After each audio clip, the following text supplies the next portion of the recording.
Oke, oke, Bismillahirrahmanirrahim. Assalamualaikum warahmatullahi wabarakatuh. Sebelumnya, perkenalkan nama saya Yuda Wisnu Kusuma Aji dengan NIM 2111201021. Di sini saya akan mempresentasikan tentang tata tata cara kerja di laboratorium untuk pemenuhan mata kuliah pengembangan kompetensi.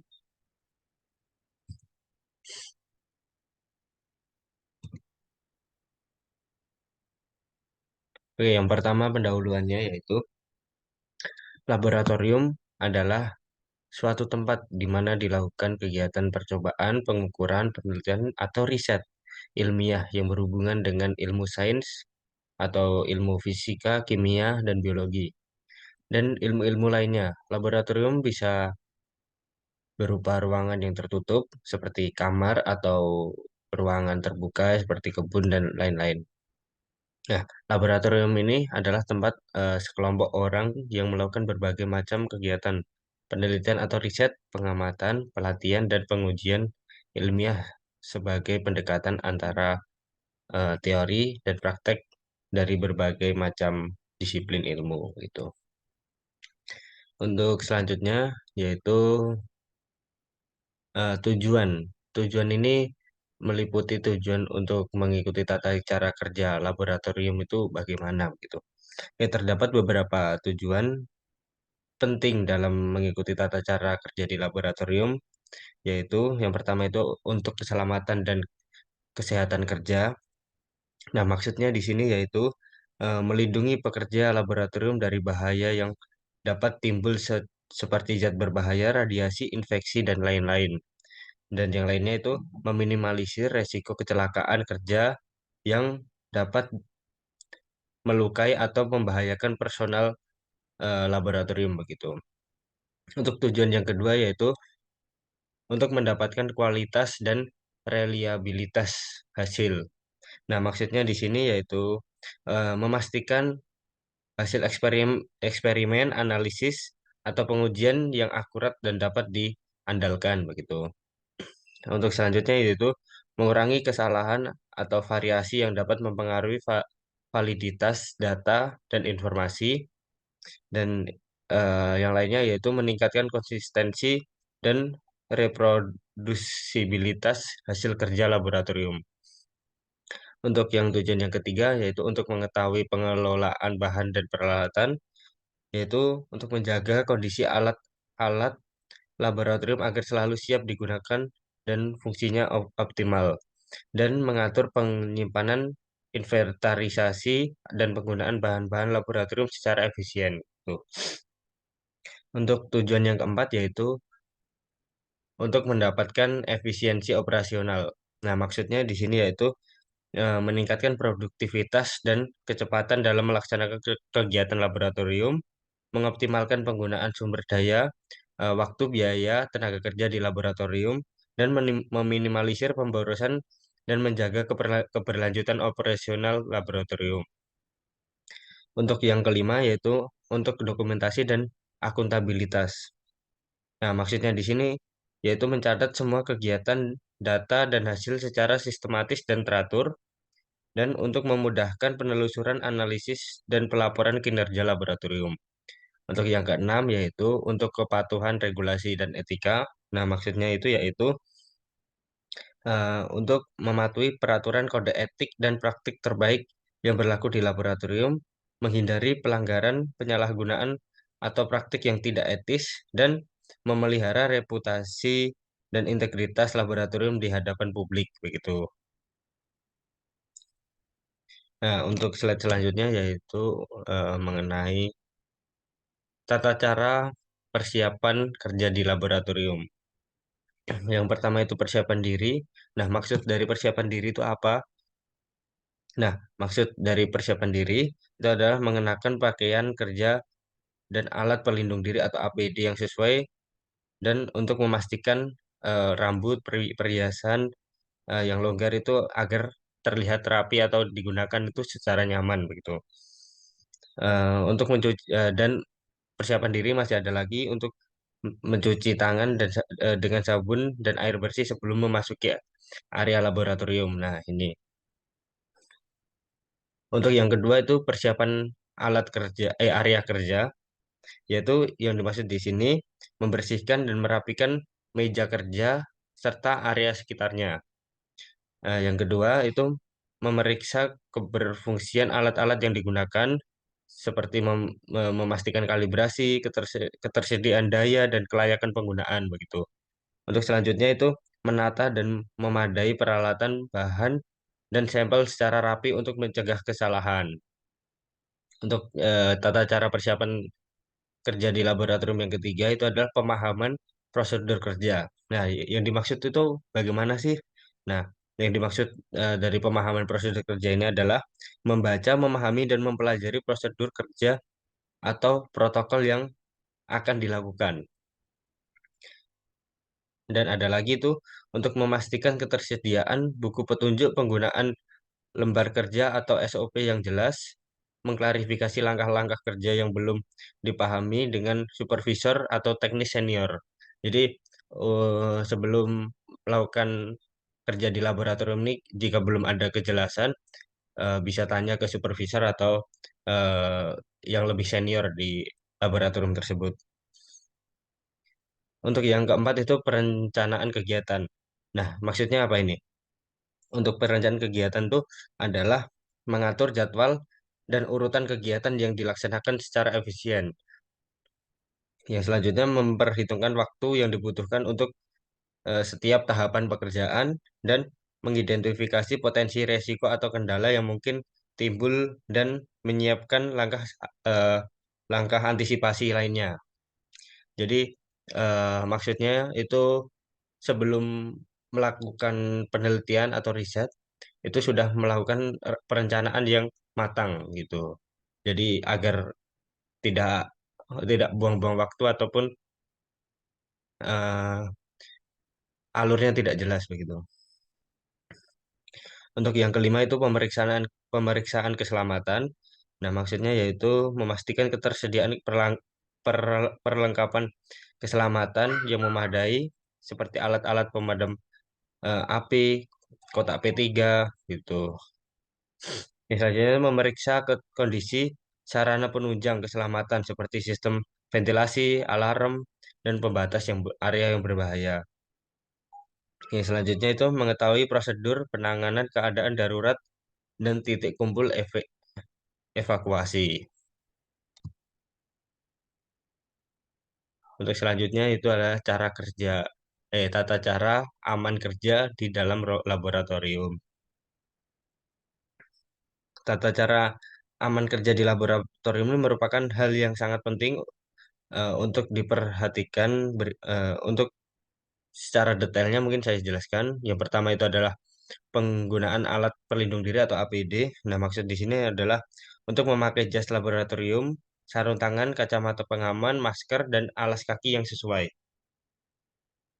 Dan memastikan APD dalam kondisi baik dan digunakan secara benar, eh, serta itu mengganti APD jika terkontaminasi atau rusak. Begitu. Yang selanjutnya adalah penanganan bahan berbahaya. Yang dimaksud di sini adalah mengenal sifat dan karakteristik bahan-bahan kimia atau biologis yang digunakan, membaca dan memahami informasi pada label, simbol, dan lembar data keselamatan. Yang selanjutnya, menggunakan dan menyimpan bahan berbahaya sesuai petunjuk dan menghindari tumpahan, kebocoran, atau paparan bahan berbahaya. Nah, untuk selanjutnya itu eh, nomor tiga yaitu pemeliharaan kebersihan dan kerapian. Pemeliharaan kebersihan dan kerapian area kerja sebelum sebelum eh, kerja, selama kerja, dan setelah kerja. Jadi selalu memperhatikan eh, kebersihan dan kerapian. Membersihkan segera jika ada tumpahan atau kontaminasi, dan membuang limbah sesuai dengan prosedur penanganan limbah laboratorium. Yang keempat itu adalah prosedur penanganan peralatan. Yang pertama itu mengikuti petunjuk penggunaan alat yang baik dan benar, dan serta hati-hati. Yang selanjutnya, memeriksa kondisi peralatan sebelum dan setelah digunakan, dan melaporkan jika menemukan kerusakan atau berfungsian alat. Tuh. Untuk nomor 5 yaitu pengendalian risiko dan keadaan darurat. Yang dimaksud di sini adalah mengidentifikasi potensi bahaya dan risiko di area kerja, mengetahui prosedur penanganan keadaan darurat seperti tumpahan bahan, kebakaran, atau kecelakaan, dan melakukan tindakan pencegahan dan penanganan sesuai prosedur yang telah ditetapkan.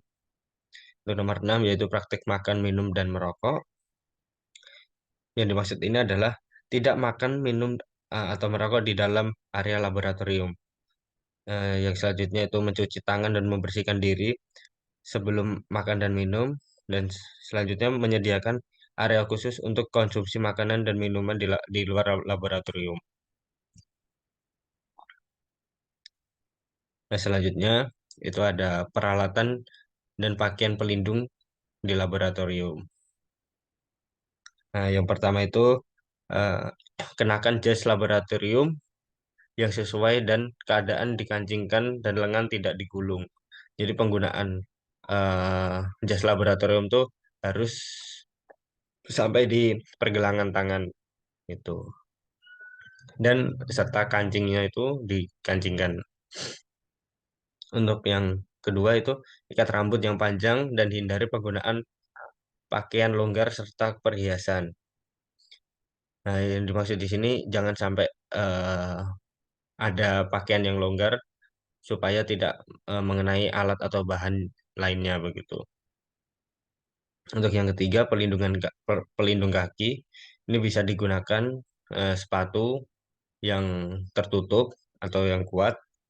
Dan selanjutnya pelindung mata dan wajah. Kenakan kacamata keselamatan dan pelindung samping untuk bekerja di laboratorium dan terutama dengan bahan kimia. Nah, ini mata dan wajah. Ini biasanya menggunakan kacamata pelindung dan biasanya pakai masker. Itu. Untuk selanjutnya, kelima itu pelindungan tangan. Di sepanjang waktu tuh gunakan sarung tangan. Dan sarung tangan ini seumpama sudah terkontaminasi, harap diganti supaya tidak eh, menular ke mana-mana gitu. Selanjutnya itu cara pengolahan limbah laboratorium. Yang pertama itu identifikasi jenis limbah. Yang dimaksud adalah mengidentifikasi jenis-jenis limbah yang dihasilkan seperti limbah kimia, biologis, radioaktif, atau limbah lainnya. Yang selanjutnya mengenali sifat dan karakteristik masing-masing limbah. Misalnya limbah ini mengandung asam, basa, mudah terbakar atau beracun begitu. Untuk yang selanjutnya itu pemisahan dan pengemasan limbah. Nah, yang dimaksud di sini adalah memisahkan limbah berdasarkan jenis, sifat, dan tingkat bahayanya, dan menempatkan limbah dalam wadah atau kemasan yang sesuai seperti botol, kantong, atau kontainer khusus gitu. Dan selanjutnya itu pada memberikan label yang jelas pada setiap wadah limbah termasuk nama, tanggal, dan sifat limbahnya begitu. Untuk selanjutnya nomor 3 itu penyimpanan sementara limbah. Nah, kenapa nih limbah disimpan sementara? Apa maksudnya begitu? Yang dimaksud di sini yaitu menyimpan limbah di area yang aman, terkendali, dan terlindung dari cuaca-cuaca. Yang kedua itu memastikan wadah limbah tertutup rapat dan tidak mudah bocor atau tumpah. Nah, serta menjaga area penyimpanan bersih, kering, dan terkunci untuk mencegah akses yang tidak diinginkan. Tuh. Yang keempat ini adalah pengangkutan limbah. Nah, pengangkutan limbah ini apa sih? Nah, pengangkutan limbah ini adalah menggunakan jasa angkut atau pengangkut limbah yang bersertifikat dan memiliki izin resmi. Yang kedua, mematuhi persyaratan dan prosedur pengangkutan limbah termasuk pengemasan, labeling, dan dokumentasi, serta memastikan limbah diangkut dengan aman ke fasilitas pemrosesan dan pembuangan yang sesuai.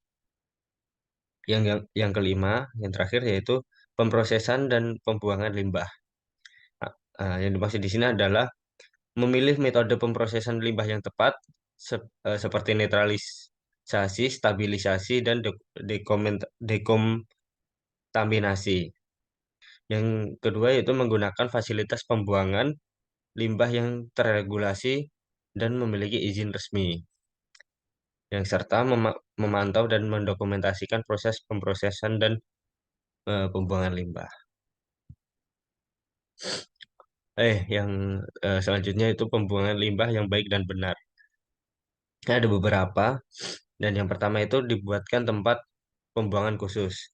Nah, limbah-limbah ini supaya aman untuk limbah yang berbentuk cair bisa dibuatkan UMR pembuangan khusus yang diletakkan berjauhan dengan sumber air sehingga tidak mencemari air masyarakat. Nah, seperti itu. Jadi pembuangan-pembuangan khusus.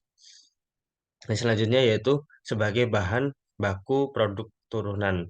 Nah, yang dimaksud ini adalah beberapa limbah padat maupun cair bisa diolah untuk dijadikan sebagai bahan baku produk turunan yang lain seperti limbah batok, kelapa atau yang bisa diolah gitu. Yang selanjutnya itu limbah didaur ulang. Nah, ini beberapa jenis limbah yang memungkinkan untuk didaur ulang itu dipisahkan dengan limbah yang tidak bisa didaur ulang. Untuk selanjutnya itu dibakar atau dimusnahkan.